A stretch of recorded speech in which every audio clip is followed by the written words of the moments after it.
হঠাৎ মেঘনা নদীর পানি কেন রক্তে লাল? দূরে দুলছে এলোমেলোভাবে বিশাল আকারের জাহাজ। এ যেন মাঝিপালহীন কোনো নৌকার কূলে নোঙ্গর করার চেষ্টা। চাঁদপুরের মেঘনা তীরের উৎসুক জনতা যেন এমন জল্পনা কল্পনা করছিল একটি জাহাজ দেখে। বলছিলাম চাঁদপুরের মেঘনা মোহনায় জাহাজে ঘটে যাওয়া এক মর্মান্তিক হত্যাকাণ্ডের কথা। চাঁদপুরের হরিণা ফেরিঘাটের পশ্চিমে মেঘনা নদীর পাড়ে মাঝিরচর এলাকায় থেমে থাকা একটি জাহাজ থেকে আজ 5 জনের মরদেহ উদ্ধার করা হয়। এছাড়াও জাহাজ থেকে 3 জনকে মুমূর্ষু অবস্থায় উদ্ধার করে হাসপাতালে নেওয়ার পর মারা যায় আরও 2 জন।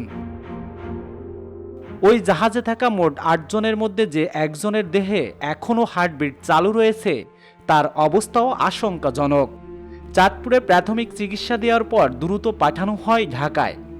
দুর্বৃত্তরা তার গলা কাটার চেষ্টা করায় কথা বলার কোনো উপায়ও নেই। অনেক চেষ্টা করে কাগজে লিখে জানাতে পেরেছে নিজের সহ কয়েকজন সহকর্মীর নাম।